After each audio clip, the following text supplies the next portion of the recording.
Hello guys, അപ്പോൾ ഇന്നത്തെ video വന്നിട്ട് ഇന്ന് അമ്മേൻ്റെ ഒപ്പം ആശുപത്രിയിൽ പോവുകയാണ്. അമ്മയ്ക്കാണെങ്കിൽ മാസത്തിലൊരിക്കൽ നമ്മൾ പോയിട്ട് ഇപ്പോൾ ഉള്ള അതിഥികളായ പ്രഷറും കൊളസ്ട്രോളും അല്ലാതെ പുതിയ ഏതെങ്കിലും അതിഥികൾ വന്നിട്ടുണ്ടോ എന്നറിയാൻ വേണ്ടിയിട്ടുള്ള പോക്കാണ്. അങ്ങനെ നമ്മൾ ഹോസ്പിറ്റലിൽ ചെന്നപ്പോൾ തന്നെ പണ്ടത്തെ പോലെ ചീട്ടെടുത്ത് മറ്റേ വലിയ ഷീറ്റൊന്നുമല്ല, ആശുപത്രിയൊക്കെ പുരോഗമിച്ചത് കൊണ്ട് തന്നെ ആധാർ കാർഡും ഫോൺ നമ്പറും മാത്രം മതി. അപ്പോഴേക്കും നമുക്കൊരു ടോക്കൺ കിട്ടും. ടോക്കണുമായിട്ട് ഫസ്റ്റ് നേരെ ഡോക്ടറെ അടുത്തോട്ട് പോകണ്ട, ഫസ്റ്റ് പോയിട്ട് ചെക്ക് ചെയ്യണം പ്രഷറും കൊളസ്ട്രോളും ഒക്കെ. അത് കഴിഞ്ഞിട്ട് ഡോക്ടറെ കാണാൻ പറ്റും. ആകെ 2 ഡോക്ടറേ ഉള്ളൂ, കാരണം ഇതൊരു പ്രാഥമിക ഫാമിലി സെൻ്ററാണ്.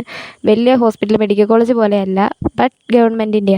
പക്ഷേ ഡോക്ടറെ കാണാൻ ഒട്ടും ആളില്ലായിരുന്നു. ഫാർമസി ചെന്നപ്പോൾ ഒടുക്കത്തെ തിരക്കും. അങ്ങനെ ഈ മാസത്തേക്കുള്ള ഒരു പൊതി കിട്ടി. അങ്ങനെ ഞങ്ങൾ അവിടെ നിന്ന് ലാല പറഞ്ഞിറങ്ങി. ഈ ചെറിയ ഹോസ്പിറ്റലായിരുന്നു, പിന്നെ ഇത് വിജൃംഭിച്ച് വലുതാക്കി.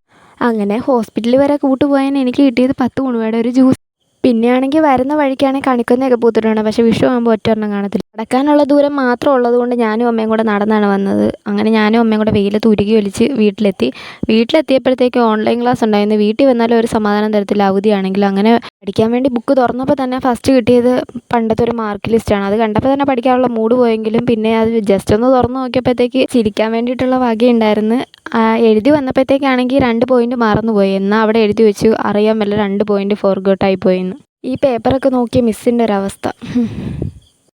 പിന്നെ ബുക്ക് തുറക്കുമ്പോൾ തന്നെ ഉറക്കം വരുമെന്നുള്ളത് കൊണ്ട് തന്നെ ഈ ഉച്ചയ്ക്ക് ഈ വെയിലത്ത് എങ്ങനെയും ഒന്ന് ഉറങ്ങണ്ടേ, അതുകൊണ്ട് ബുക്ക് തുറന്ന് കുറച്ച് നേരം പഠിച്ചു. അമ്മയ്ക്ക് ഇന്നത്തെ വീഡിയോ വന്നിട്ട് അത്രയും.